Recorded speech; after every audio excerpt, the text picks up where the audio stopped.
So now, what kind of organisms are these bryophytes? Well, we're talking about our mosses, we're talking about our hornworts and our liverworts. These are our very small, very spongy-like plants.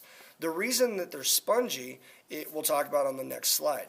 So they have very specialized reproductive organs, and they are enclosed within non-reproductive cells, which is different from our green algae because they were single-celled organisms. So if you're a single-celled organism, then that means that you are going to be reproducing asexually. Now, if you have sex cells, like bryophytes and everything beyond that, that means that you are going to be much more complex.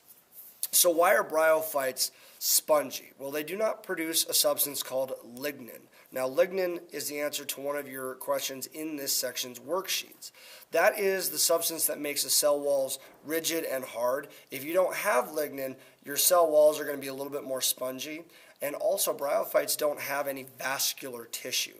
All right, because of this, they have to be very short. They have to be very low to the ground because they rely on osmosis and diffusion and gravity to help move water and nutrients from one location to another. If you have vascular tissue, you can grow very tall, very large, which we'll talk about here in just a moment. So the bryophyte life cycle, they display alternation of generations, which is the change between haploid and diploid phase, sporophyte and gametophyte phase throughout their life cycle. So the gametophyte phase is the dominant, recognizable stage of the life cycle. That means that this is the most common stage that you see because bryophytes do have to undergo photosynthesis, and they do have to attain nutrients and water from the soil. The sporophyte phase is secondary. It is dependent upon the gametophyte stage for water and nutrients. Without a successful growth in gametophytes, you will not have a sporophyte stage. You will not be able to reproduce. So you'd live, but then you wouldn't be able to reproduce to carry on your genetic material. Bryophytes have a similarity to us human beings in that they produce sperm and egg cells. Their sperm also have flagella, just like the human male does. Flagellum have a very specific function, and that is to allow them to swim. Well, our plants don't live in the water anymore, so the only location that bryophytes really can be successful and grow and reproduce is in very wet, very damp locations. So that's why if you look on my PowerPoint slide, you see a picture on the bottom right-hand side of a very marshy, very wet area. And this is the location where most bryophytes survive. So the gametophyte phase. When a moss spore lands in a moist place, it begins to sprout and it begins to grow, just like a typical plant. So the gametophyte then forms its rhizoids. Those rhizoids are, again, its roots. So hopefully you were able to answer that before I even got to it. And now, roots grow down. Roots will always grow down, and shoots will always grow up. We talked about that phototaxis very briefly in class about a week ago. How if you turn a plant upside down, the roots will actually begin to grow towards the bottom no matter which side you put them on, and the stem will always try to grow towards the sunlight. Okay, that's called phototaxa. So the gametes then are formed in reproductive structures, which we talked about. Those reproductive structures are called the archegonia, which produce your eggs, and your antheridia, which produce your sperm. Those are not going to be on your test, but they will help you later on in the section, and they will be on the test for Chapter 23. Excuse me. So the sperm and egg, they have to fuse, creating a diploid zygote. So when I say diploid, you should be thinking to yourself, okay, it takes how many haploid cells to create a zygote? How many haploid to create a diploid? And you should be able to tell me 2. Good. Now the zygote marks the beginning of the sporophyte stage. As soon as both the egg and the sperm come together, that is now a spore. It is now a ready-to-go plant that is just looking for a place to set up shop to grow. It's looking for water. It's looking for nutrients. So as soon as it finds those, it's going to start to grow. So eventually, that sporophyte grows out of the gametophyte and develops a long stalk. Okay, that long stalk ends with a capsule.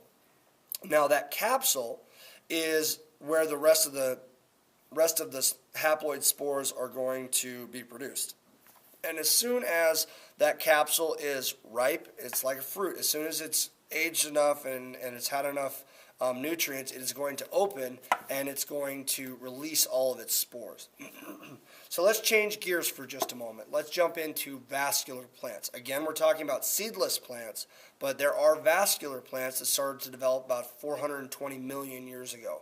Now, in your homework and in your textbook, it says 50 million years ago. So plants for the first time were able to grow high above the ground. Because you've got vascular tissue, you're able to move water and nutrients from one location to another. This is very important if you want to grow up tall. Let's think about our own bodies. We have veins and we have arteries that are going to carry our blood, our nutrients, whatever we need from one location in our body to another. And without this, we would not be able to grow very tall. I'd say that we'd probably stay about a foot off the ground tops, because osmosis and diffusion would allow us to move some water and nutrients, but it wouldn't allow us to move water and nutrients very effectively. So vascular tissue in plants carries your water and nutrients and all the other things that a plant needs. It also carries the photosynthetic products such as sugars and other things. So vascular plants are known as tracheophytes. Tracheophytes are named after a specialized type of cell that is a water-conducting cell. These cells are called tracheids. Now, tracheids are parts of tracheophytes. How am I going to remember this? Well, in human anatomy, we have something called a trachea right here. It is a hollow tube that allows you to get oxygen from the environment down into your lungs and CO2 back out into the environment. Okay, it is a hollow, stiff, rigid tube. Tracheids are found in the xylem. This is the tissue that carries water. It's the only thing it wants to do is carry water. The second type of vascular tissue that tracheophytes have is called phloem.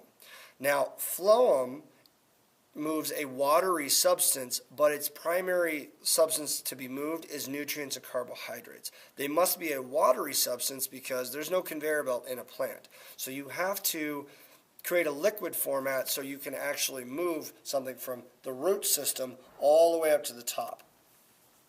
So the evolution of the transport system talks about the tracheids and how they're connected end over end, kind of like you stack soda pop cans or Lincoln Logs or Legos. You just stack them one on top of the other. So there are openings between the tracheids known as pits. This allows water to move through a plant more efficiently. Okay, they're just holes that allow water to move out of the tracheids to move to areas that don't have enough water. Okay, it uses diffusion and it uses osmosis to help with this. So what kind of plants are we talking about? Well, there are 3 seedless vascular plant phylum. There are club mosses, there are horsetails, and then there are ferns. The most common type of plant in this category is ferns. So if you go up to the upper northwest, where like Alaska, Washington, parts of Idaho, parts of Montana, you'll see tons and tons and tons of ferns. These survive in very wet habitats. They don't need a whole lot of light. Now, ferns make excellent houseplants because you don't have to put them by a window.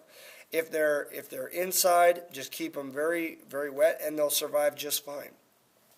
So let's talk about their characteristics. Now, seedless vascular plants have more characteristics than green algae, and they have more characteristics than bryophytes.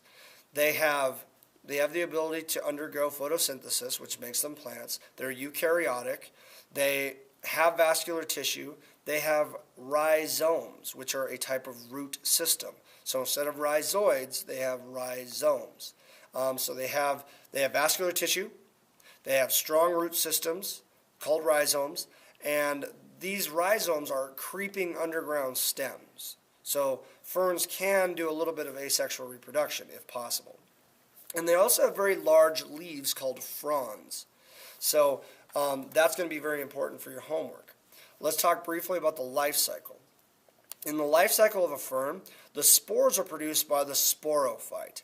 So this grows in a thin heart-shaped haploid into heart-shaped gametophytes, So again, notice a similarity in language. Spores are sporophyte. haploid gametophyte. So gametes are always going to be haploid. So the gametophyte grows independently of the sporophyte. Now in the bryophyte, those gametophytes and sporophytes had to grow on top of each other. In the fern life cycle, that's not the case. The gametophyte can actually go and grow somewhere else. It typically does not, but it can if it needs to. So the sperm and the eggs are going to be produced by the Antheridia and the Archegonia. Those are the similarities between the bryophytes and the vascular plants. Fertilization requires at least a thin film of water. That's why these plants have to survive in very wet, very densely forested climates, so the sperm can actually swim to the egg. So the diploid zygote is produced by fertilization, and what this does is creates a new sporophyte plant. So as soon as your diploid zygote is created, you now have again another valid, viable plant. This is the dominant stage of the fern life cycle. So when it's growing, it's getting its nutrients, it's doing what it needs to do, it is in the sporophyte stage. So then it creates haploid spores that develop on the undersides of the fronds in the sporangia. So again, those fronds are those leaves. And then the cycle starts over. It starts with a gametophyte.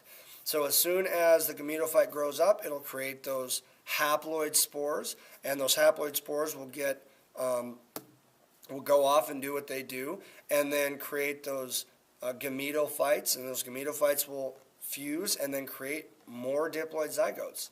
So hopefully this helped you understand the lesson a little bit better than just telling you to read it.